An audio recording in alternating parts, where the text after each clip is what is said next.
Welcome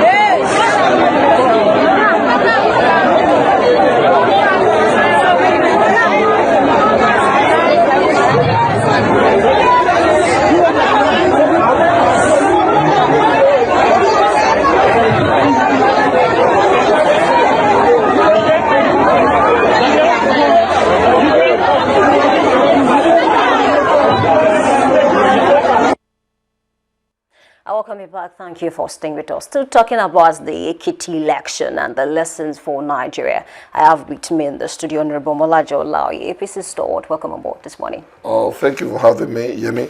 I'm happy to be here today. And for the viewer at home, I say good morning to you all. Thank you so much. So just before we continue on that story, I don't know if you've seen the video, VDM's response to your takes on the protest that happened in Ibadan, last week.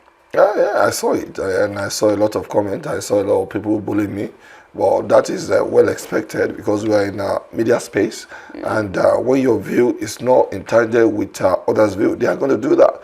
They have done to a lot of people like Wole Soyinka, Atiku Abubakar, and loads of them who have been bullied on the social media. So that is well expected. But the message that I passed is there, and we have after that I've seen a lot of people responding to VDM on their DM as well, telling him that he has not done what's necessary to be done, even in his own state. So, and what he has said to Okpobolo is still trending, and he has even been threatened by some people in Edo State who have asked him never to step to Edo State at this particular moment. So, what he has said, he has tabled his view, and thank God I have this kind of platform to be where a different opinion can be expressed, and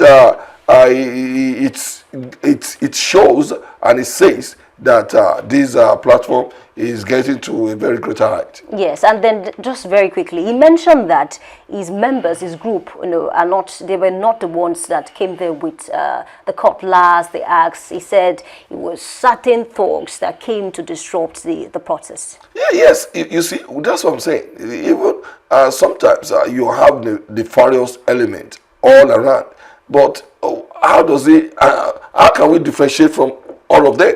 Because some people has been even telling them that they looted some place in order to get that courgette and cutlass and that jigger. That was a particular store they were looted. Probably they have given them money, I don't know. But for them to have done that, what different will you be able, how can you differentiate a fool from somebody that is really wise or have the kind of that well-groomed sanity? He's brandishing it, and it's on social media, and he himself said that thank God I said they are talks. I said they are the nefarious element. That's what he said. But he doesn't do what necessarily needs to be done, because in that case, despite the fact that he's coming to see our governor, it was the police that's supposed to guide him. Yeah, he should have told them. That means he never tell them anything before he just crossed to your state. Okay, I think it's a fine place to leave that discussion. Let's cross to the election that happened in Ekiti State on Saturday, and then let's have that breakdown displayed on the screen again, because we want to talk about it very briefly. And then let's talk about the winner of the particular election. Thank you very much. So we have registered voters 988,251, accredited voters 384,940, and the total votes cast 382,109. Total valid votes 375,077 votes. Let's talk about that, very briefly. What do you think happened? How can 988,000 people register, and at the end of the day, about 384,940 was accredited? Let's also talk about the beavers that malfunction in several areas. A lot of persons cannot even vote. As a matter of fact, I think in Ado Ekiti, about 5 persons were able to vote in 60 minutes and 1 hour because the beavers, did not work properly. What's the problem? You see, in every election cycle, we must see a lot of a lot of problem that is going to emancipate from it, and this is what they're supposed to have. The INEC themselves should have tried as much as possible to curtail. But it seems our election is not getting and the required template that is really needed. In this kind of situation, it gives room for a kind of challenge in the court of law. Because even if they are going to do it manually, they must let people know. But for beavers to be manufacturing, I don't think it is what we expect in this kind of age at this particular time. Is there a solution? Because we've been talking about beavers, issues even in the last election. So how can we stop that, even as we prepare for all the elections? Because we have the Osun State election in August. You see, people are talking about beavers all the time. But apart from beavers, in as much as the real electorate, before you can see it's 988,000 of 251 that are registered.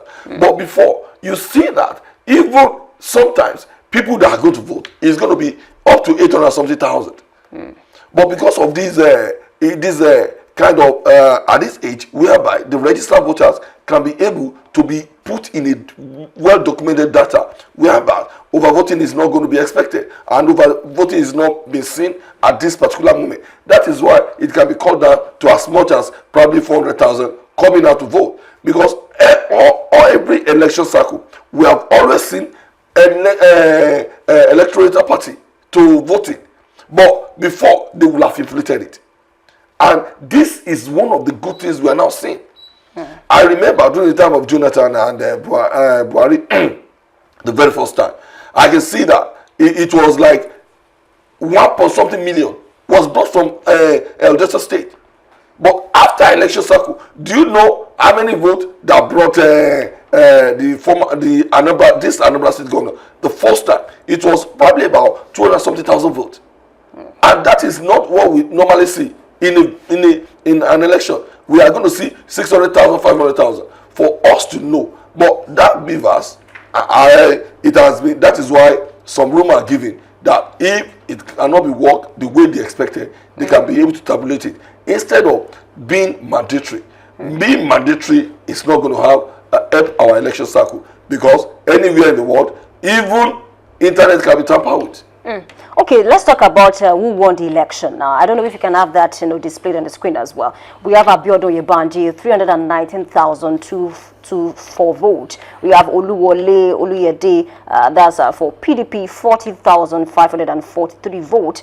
We have Oluwadari Bejide, that's the ADC candidate, 12,872 votes. And let's link these to a vote buying, because these other two candidates have complained bitterly that there was a massive vote buying, that some political parties shared 10,000 naira, some shared 2,000 naira, and then people voted for maybe the highest bidder, and so it's a problem. And so they are saying they cannot agree the result of this election because of certain things that they saw, at the polling units.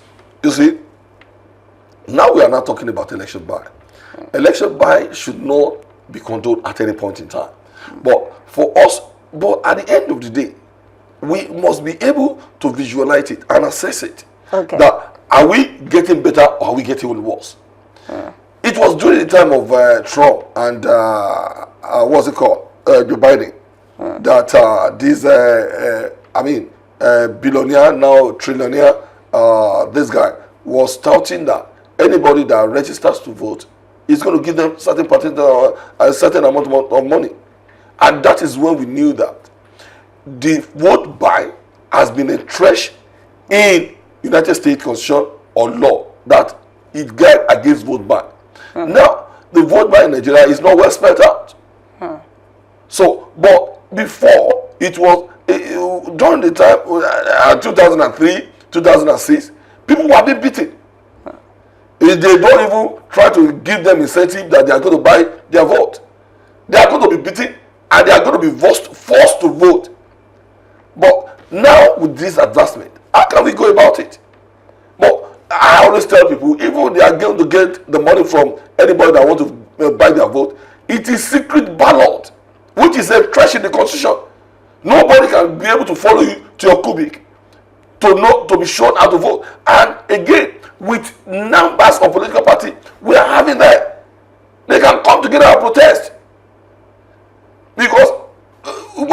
election, I mean, it's an excuse. But at the end of the day, it is now for our legislators, even if they are not, even if they are involved, to be able to tell Nigerians that they are against it and make law a stringent law that anybody, any culprit they find with money is going to be penalized. I think that is what we need to do, because people will do anything to make sure they win election at any cost. Let's watch a video, because there's a particular video of voters' card being distributed to people, and I want you to speak on that. And basically, and then people are saying, oh, a political party decided to just take charge of those voters' card and then distribute to people so they can vote for their own candidates. Let's watch the video very quickly.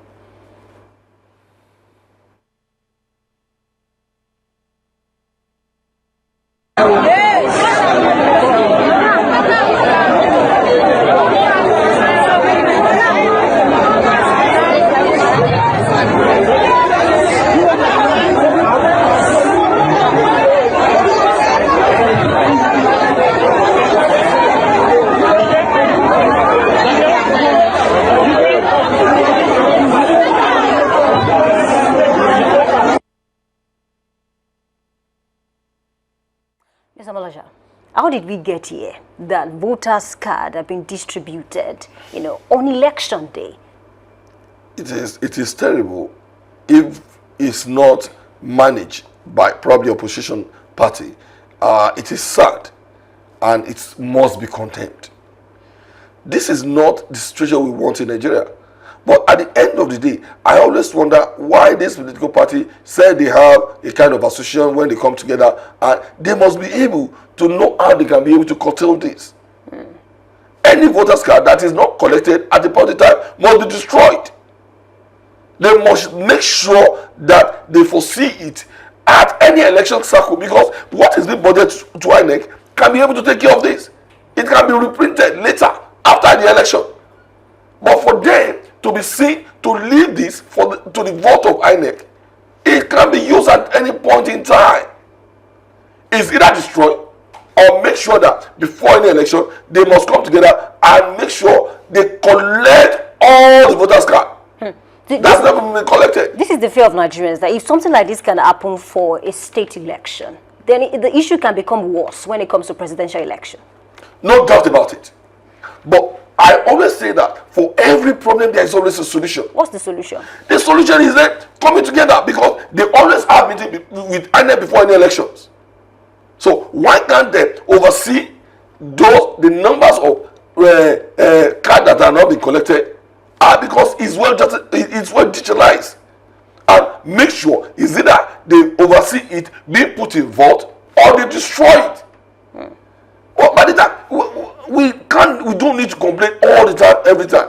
All these buying of voters card has been probably it has been said. It might not have been televised like this, put in social media. But for every problem they can see have that solution. Because before we always have to template, but now they just have to capture your face, and they can be able to. They might not do that in some polling unit when they have seen their palm have been graced, and they are going to, because everybody lost money. So, but it is the work of those political parties that they can be able to come together, make sure any voters card that has never been collected at a certain time, because they can be telling us that before election, probably about 120 days, 130 days, in as much they can be telling voters that if you don't collect your voters card prior to numbers of days before election, they can do what? And make sure they put everything in the vote. They mop everything from each local government and they put it in vote. And mind you, it is the work of some political party who are going to be collecting voters card and say they are going to be able to distribute it. There's a lot of things. When you see an opportunity, they use it. I think in this instance, they see an opportunity and they use it. And it is left for other political parties to know how they are going to be able to curtail this. How can they curtail this? Because even the candidates of the other political parties, we had the same yesterday. I just mentioned the candidates of the PDP, the candidates of the ADC. They all condemn this, but then there's nothing they can really do about it. I said. So what can INEC do about it? I now tell you, before any election, they will call all these political parties together to tell them how they are going to be able they normally even sign documents that they are not going to cause any mayhem or any problem, or probably invite talks to destroy elections. So at this particular time, when they are doing the meeting in the local government, at the state level, this is what they have. They always have meeting with INEC. At this point in time, they can be able to tell INEC that all those cards that has never been collected, they can be able to mop it. Mop it, put it in vote, or destroy it, and put it in another cycle of election. What about the resources? What about resources? Resources. Wasting of resources. When have they not been wasting resources? Do you know how much they always budgeted for any time there's going to be election cycle? Probably this one, they have budgeted probably about 20 billion for it. And how much is going to cost them to print another one? If they destroy it, they don't put in vote. Because people that are going to vote, put in vote, how are you going to trust them? So destroying the cards is the best option? It's the best option. I reprint it anytime. Those that in need demanded for it. Okay, let's talk about another issue. Is it not better than people being rigged or unpopular candidate being put in a seat of power? Unpopular, you say? I'm saying because unpopular among the electorate. If election is not being rigged, unpopular candidate cannot be rigged and cannot be on the seat of any probably senate or governorship, which is wrong. Okay, who benefited more from this issue now? Which of the political parties benefited more? It is not about political party. It is about what others, when they have an opportunity, does all the time. It was reported in 2019 that PDP candidate also did it as well. It was reported. That is why somebody like Adelabu of APC can be able to challenge it to the Supreme Court. It was really said when it was appealed. The PDP Yashimakide won the tribunal, and what's it called? Adelabu won appeal. It was Supreme Court that threw it away.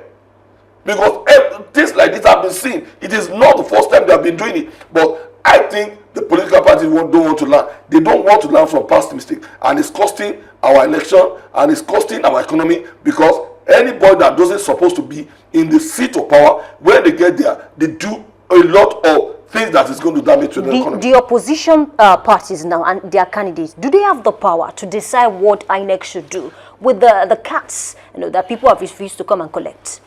They can be able to do meeting on it, and they can be able to have a single voice. That is what I'm saying. They can be able to have a single voice, because when they are doing the meeting, it is not about PDP or APC. It's about other political parties, whether they are 20 or 30, being represented there, even if they are not that popular, and they have the voice. They always have one voice. Other smaller ones can be able to challenge the bigger ones. That's what I'm saying. Okay, let's talk about another issue that happened during the election. I have this headline that says, drama at Ekiti polling unit over alleged printed ballot paper. I mean, the man flared up at the scene. He was asking, how come we have printed ballot paper in this particular place? What is really happening? So how can we stop that as well? Because that's another problem. You see, when you are talking about printed paper, I am not going to agree with that, because before you can be able, in this kind of instance, there's a video evidence. I'm just saying, the video evidence is not what you can use to challenge, because in this instance, where you see probably some people being given different voters card, they will have voted somewhere, because their faces has to be captured. That is why you are going to see all those registered voters. A pre-printed ballot paper cannot be used. That is why they said if they are overvoting in any polling unit, it must be cancelled. But the man said he saw it. As a matter of fact, he fled up. He was about to vote. Why I'm saying this to you? Okay. It happened during the time of Oyetola and Adeleke, where there was overvoting in a place like Ede. That's supposed to have been what? Cancelled. And when they get Adeleke lost at Appeal Court, and when it gets to Supreme Court overturn it. And And it was being said, it was part of the Electoral Act that any overvoting must be what? It must be cancelled.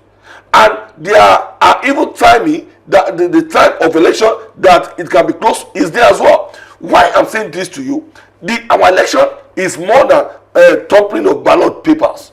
It's about accredited voters. And their faces must be registered before it can be confirmed. If they are still doing that, that is, I can say that is essay. Yes, but okay. I can say, you know, when you are talking about the what's it called, the voters card, I'll be able to agree with you. These people that have been giving those voters card, they might go to probably polling unit F and leave that place and go to G, and because their faces needs to be captured. Okay, maybe before we close, we can have a video evidence so that you can see for yourself, because the man said it, and he even mentioned that other persons complained of the same issue as well, of this pre-printed ballot paper. But let's continue because of time now. Let's also talk about the issue of the beavers one more time, because certain people complained that, you know, it could not capture their faces. And so if it cannot capture your face, how then are you supposed to vote? So I want you to reel out, you know, some solutions to this problem, even as we prepare for other elections. Even before 2027, we have the Osun State election and a whole lot of other elections across the country. How can we stop that? Is it that INEC, they need enough money, they need enough funds, I mean, to put this to an end? What do they really need? Thank you very much. Why I'm saying this is essay and something that is not going to start at the court of law. I know what I mean. Now, before these beavers, all what they do before is that where your tongue printed, or your tongue cannot be recognized, you are going to fill a certain form, and the parties, people that want to read, they use that as an opportunity, and they will fill all the paper. Now, that one has been cancelled. That one is being treated as illegal, and it has been stopped. That is why they are talking about capture of faces. And even if 10 faces are captured, you can request from, that is why a lot of things can be requested from INEC, and they can be able to identify them if you're ready to spend the money. But people now saying that it cannot be able to capture their face. I think if that one is done, if they can be able to challenge the court, that particular polling unit or anywhere it's been done is going to be counted invalid. Across several polling units. It is going to be counted. If they have that evidence, it's not somebody saying it, because it is easy to capture your face. Even if you are operating as an account like OPay or any other thing, they are going to capture your face. It's easy to do. It's only when you are in darkness, and we are not going to vote at probably 1 a.m. or 12 a.m. or 10 p.m. at night. We are going to do it in the afternoon. And that means with the light, your hair, everything can be captured. So if anybody says that, I am not going to agree. And I think it's going to be fine. And I think it's going to be healthy. Okay, let's talk about the political party now, because I mean, a lot of Nigerians are not even interested in coming out to vote, even though the media houses and other persons, individual groups are trying to encourage people to come out to vote. How can we assure Nigerians who are not interested in politics in Nigeria to come out en masse to vote for the other elections that we are preparing for? Because this particular one, this particular election that happened in Ekiti State, I mean, look at the numbers. I mean, the margin is too much, you know, for any state, basically. But we need to do better, speaking about the other elections. I think it's always everywhere in the world. That is why that is done. I think with your state, I have a registered voter of probably 2-point-something million. And when you see that anytime they want to do an election, you are going to see that probably less than 800,000 people voted, or probably 700,000 voted. That is where you are going to know. Even in a place like the United States of America, even in UK, I remember during the time of Ken Livingstone, when he wanted to become, mayor of London. And you see probably about 5 million, UK then was about 5 million people. And who voted? How many people voted him in? Less than probably 100 something, 200,000. So for you to know that the apathy is always there, and you cannot be able to force people. Here is not like Australia, like it is your fundamental human right. You must vote. But all these things happening, They are discouraging people. I think people who don't like to vote all the time, people always give an excuse. An excuse in politics give room for rigging all the time.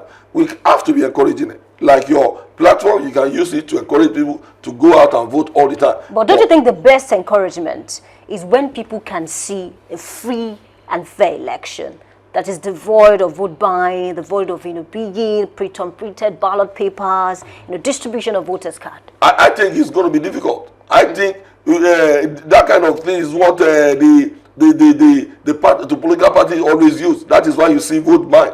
And that is why you see that kind of thing in by-election we have in your state before. Because when you see people voters party, you have to encourage everybody that are interested and give them money. And it is wrong. And how we have to be encouraging people and pleading with them to come out and vote all the time. That is what we have to do. Can Amupito handle 2027 general elections? Is there others that have been able to handle it? If he's going to do it well or do it bad, we are here to see. And trust Nigeria, they are going to precise it. And whatever he does, and that is why democracy needs to stand.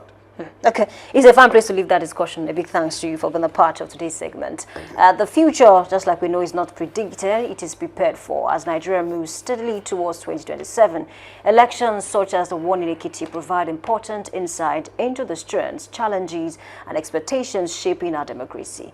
Whether for political parties, candidates, or the electorate, the lessons drawn today will remain relevant in the conversations ahead. Many thanks to our guest, Honorable Molaji Olayi, APC stalwart, for sharing his thoughts and perspectives on this important issue. And that has been the big story. Amuluwayemi Adelakun. We take a short break, and when we come back, we say our BYE on the show. We'll be right back.